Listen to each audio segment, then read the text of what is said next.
bagaimana sih tantangan tersendiri dari seorang penyanyi yang dikenal di Sumatera dan terjun ke dunia panggung. Ini pun juga dari panggung ke panggung. Kembali lagi di Rico Channel, kali ini di dalam program Bincang-Bincang Santai. Jadi kali ini memang kami ingin mengangkat sosok yang terkenal lah dari sisi musik. Karena siapa yang tidak kenal dengan lagu Abangku Jauh? Masyarakat Sumatera Selatan, Lampung itu kenal baik dengan lagu Abangku Jauh. Tapi orang lupa penyanyi yang dulu dengan yang sekarang kan sudah tidak terekspos lagi nih. Dulu masih muda, sekarang kan sudah ibu-ibu gitu. Ibu tanda kutip, dia masih muda loh nih. Mungkin generasi 90-an, 80-an, 70-an itu akrab dengan Mendiang Somi juga kan dengan Ati Lukman gitu. Nah, generasi 2000-an ini mungkin belum begitu familiar dengan Tek Nurdi. Nah, Tek Nurdi ini siapa? Mungkin bisa diperkenalkan nih ke generasi yang belum kenal dengan Tek Nurdi. Ya baik, halo, saya Nurdi Abdullah. Yang sebenarnya nama itu kalau Nurdi Abdullah itu ambil dari nama tenarnya itu. Kalau nama aslinya, ingin tahu nama aslinya? Oh iya dong, orang kan tidak ada yang tahu nama asli. Kalau nama aslinya itu Nurdia. Nama Nurdi Abdullah itu udah didapati dari setelah nyanyi gitu. Jadi nama aslinya itu Nurdia.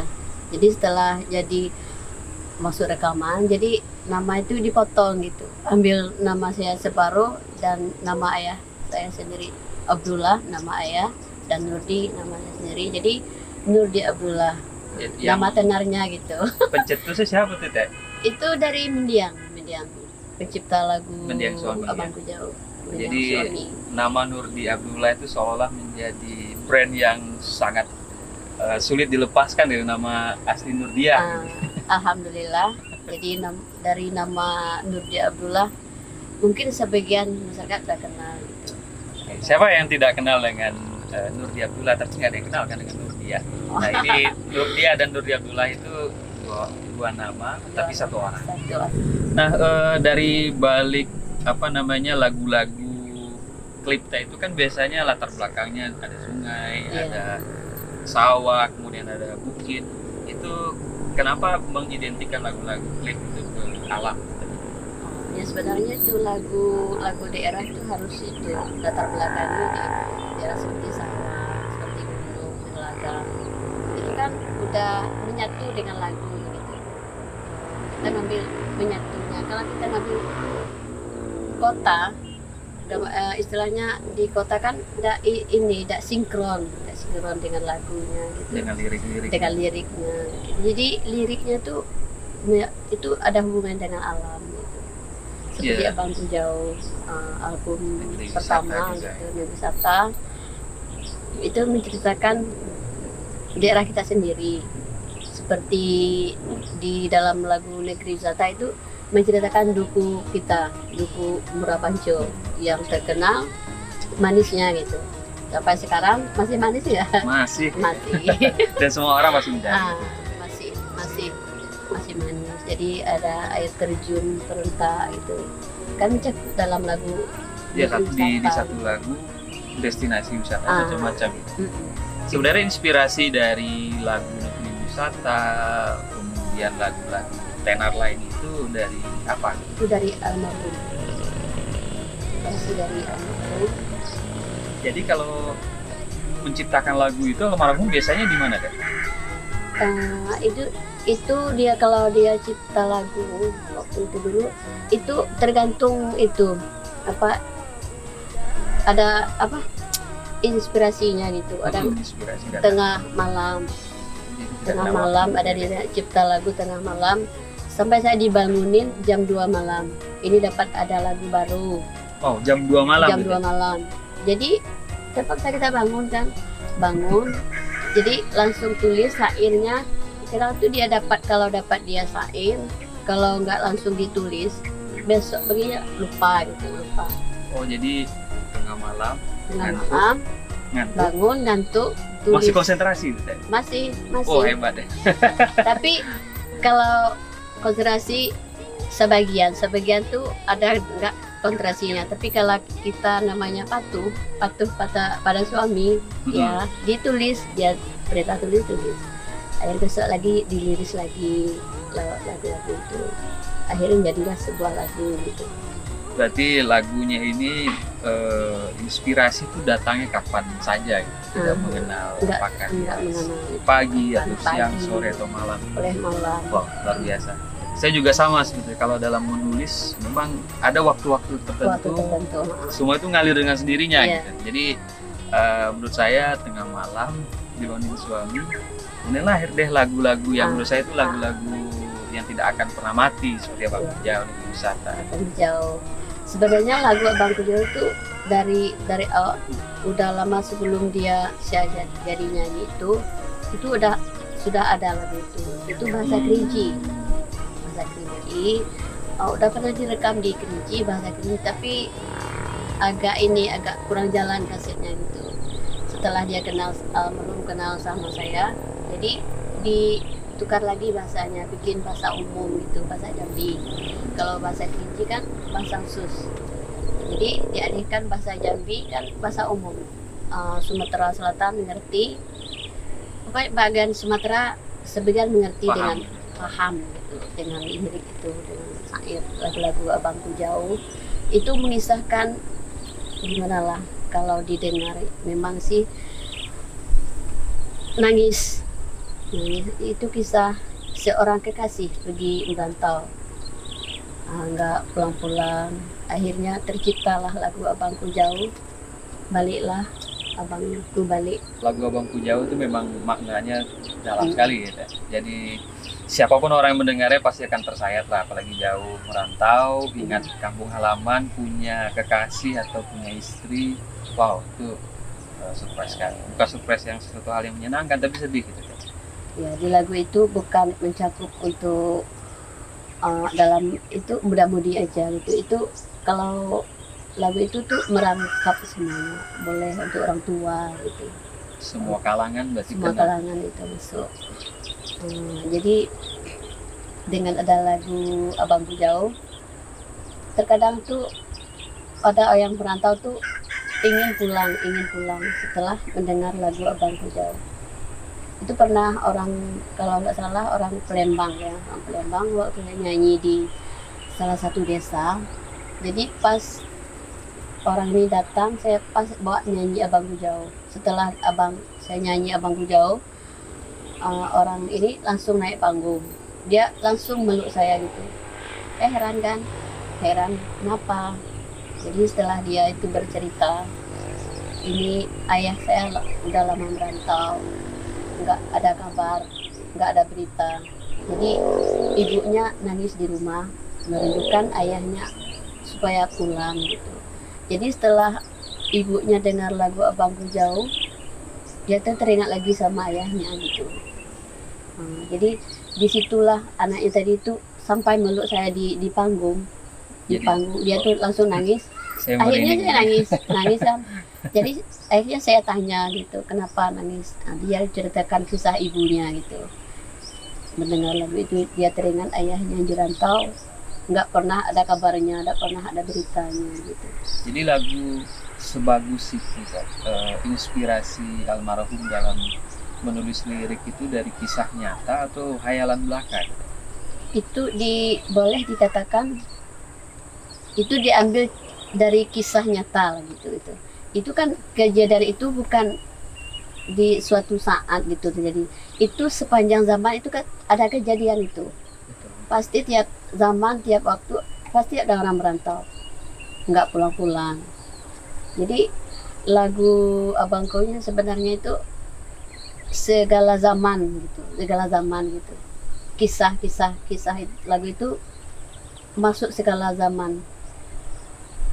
Ya nggak pernah itu ketinggalan gitu. Kalau untuk syair ini nggak pernah ketinggalan gitu. Jadi itu kisahnya itu tentang apa sebenarnya dari isi liriknya itu? Iya, kisah itu ya sedih lah gitu. Pikir Abang ada seorang kekasih merantau, ada seorang ayah merantau, ada seorang saudara, kakak, adik. Itu kan mencakup segala umur gitu. Betul. Segala umur. Jadi lagu Abang Kejo tuh tidak pernah maksudnya dimakan zaman gitu. Sampai ada yang banyak Sampai yang cover zaman lagi. kapanpun Sampai saat lagu ini masih masih masih hidup. masih hidup lah gitu. Ya, menurut saya kalau saya terngiang dengan lagu itu memang saya merinding, apalagi kalau pulang dari Jakarta di mobil sendirian kemudian setel lagu Abang Puja, wow. Jadi menurut saya ada kekuatan magis yang mungkin semua orang tidak bisa diceritakan, tapi hanya bisa dirasakan dari saya sendiri. Ya. Jadi lagu asli Abang Puja itu dalam bahasa Kerinci ya awalnya. Awalnya dari bahasa Kerinci, dia almarhum menceritakan judulnya Baliklah Uwo.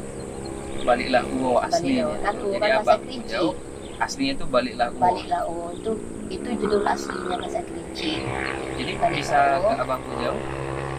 Jadi udah direkam dengan bahasa Kerinci Baliklah Uwo. Katanya kasetnya tuh kurang jalan gitu.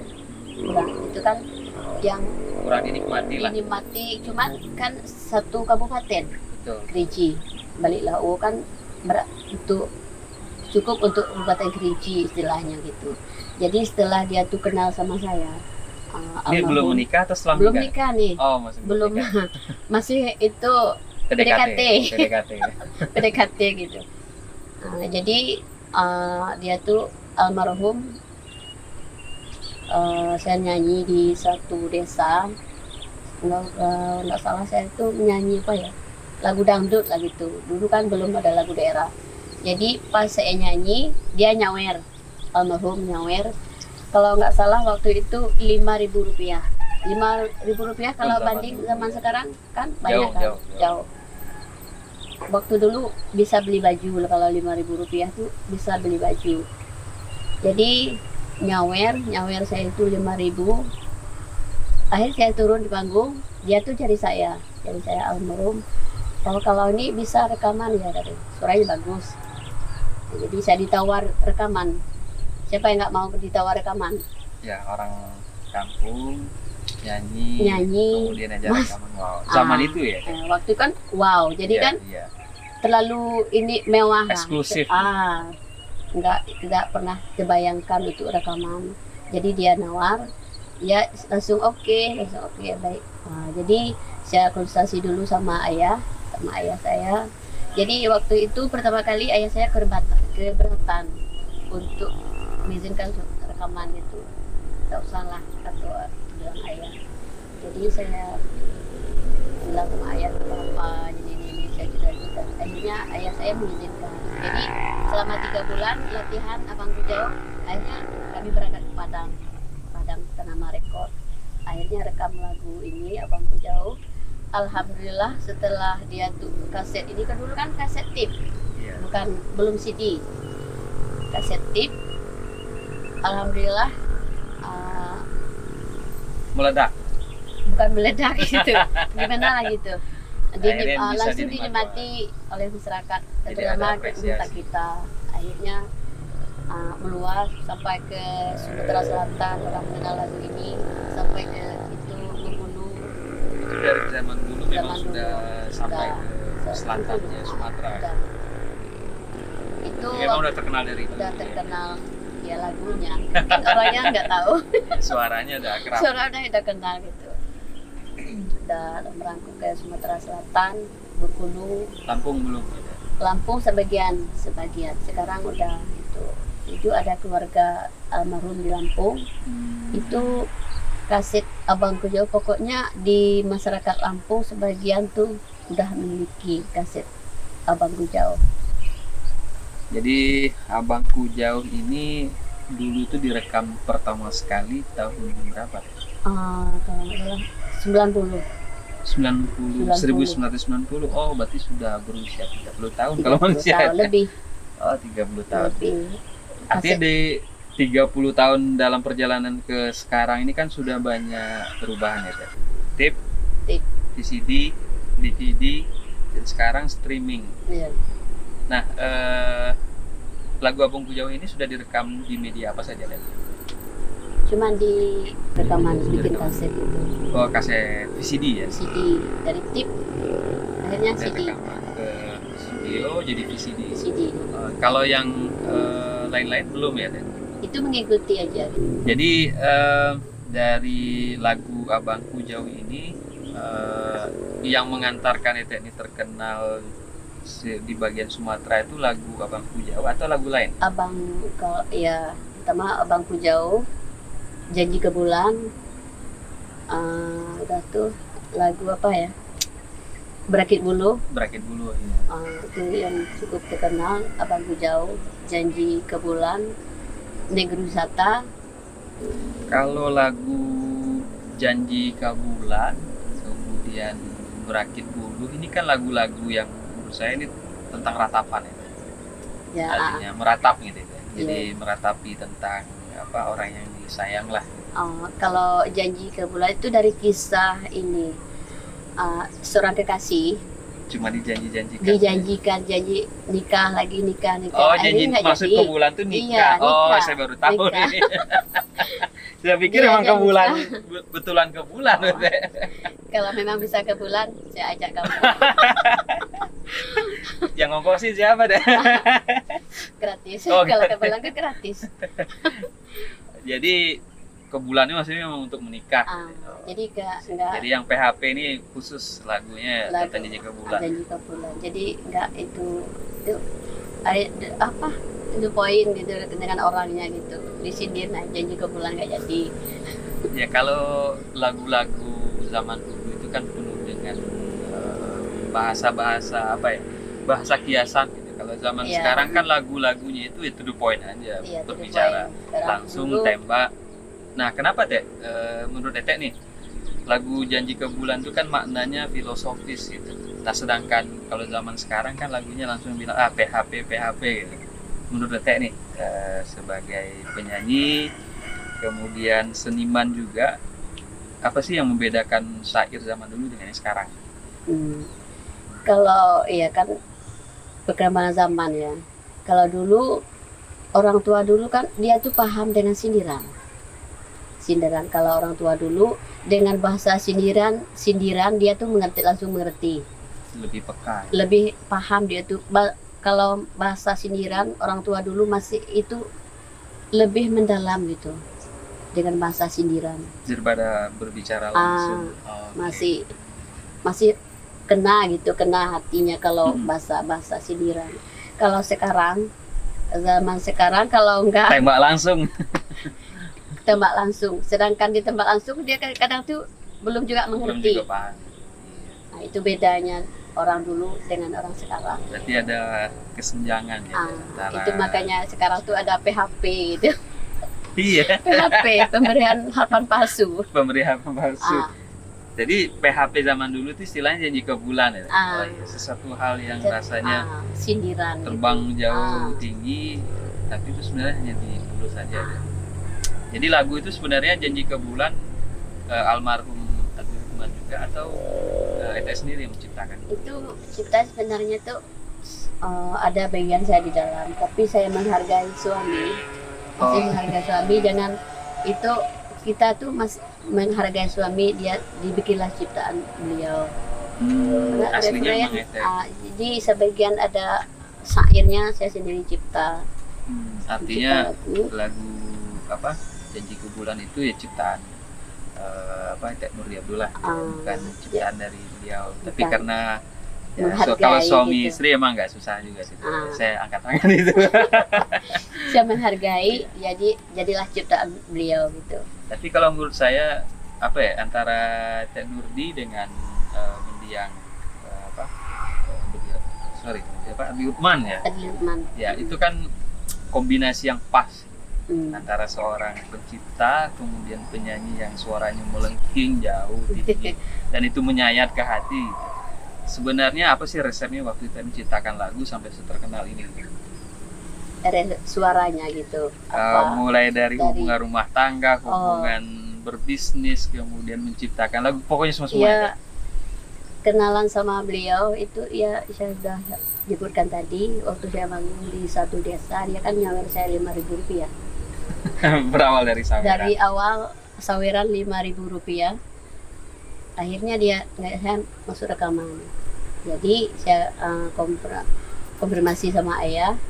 Akhirnya ayah agak keberatan, jadi saya bujuk-bujuk ayah terus. Akhirnya ayah merestui, asal bisa jaga diri.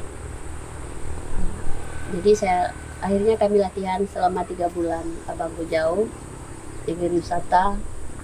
Disitulah perkenalan antara Nurdi Abdullah sama itu Adli Hutman gitu. Dia kenal, jadi mungkinlah jodoh ya. Padahal perbedaan umur. Oh, jarak umur jauh?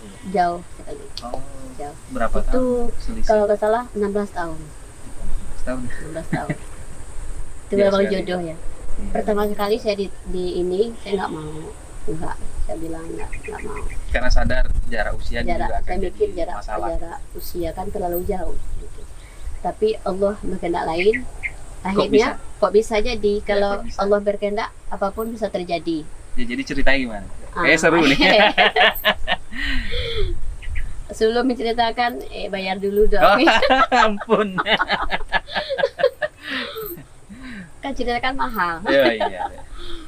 Jadi cerita dia tuh langsung ngomong sama saya gitu, saya suka sama kamu. Saya mikir dulu, saya nggak mau langsung dia. Jadi akhirnya saya nggak mau latihan. Oh, ini sudah rekaman? Belum, masih dalam proses latihan. Oh, latihan untuk rekaman di tanaman. Jadi dia tuh langsung dia nanya, saya suka sama kamu. Akhirnya saya berhenti latihan, nggak mau lagi.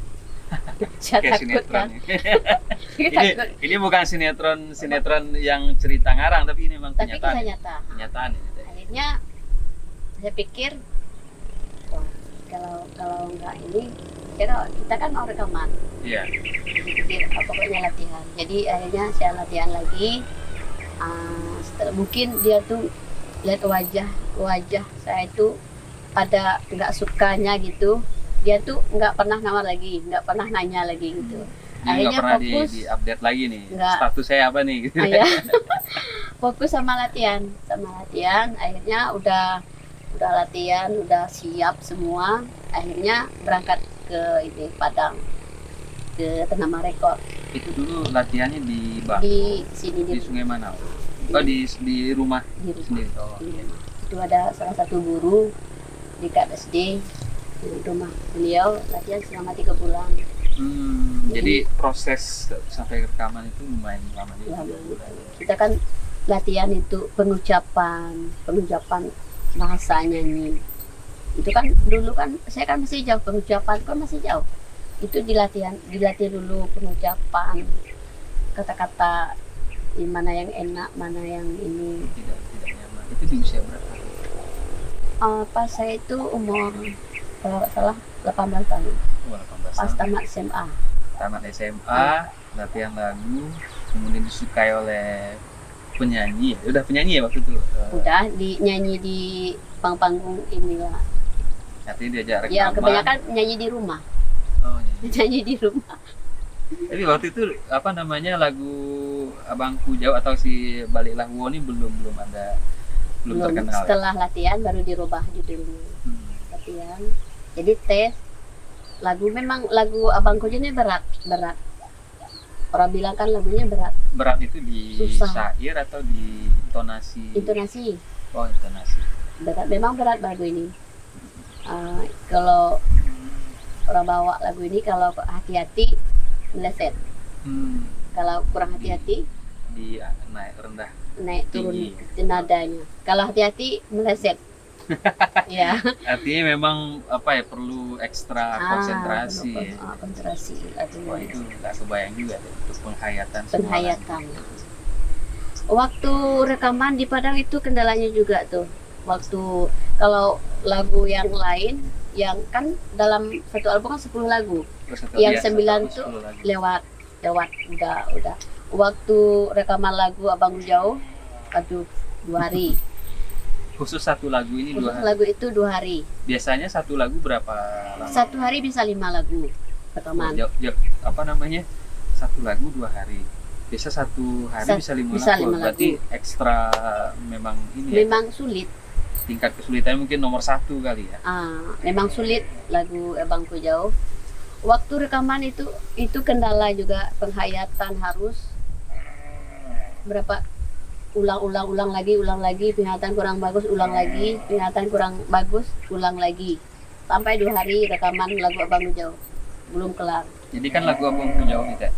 Sekarang kan banyak yang cover nih. Iya. Saya lihat ada beberapa penyanyi sih, saya Iya. tidak bisa sebutkan namanya.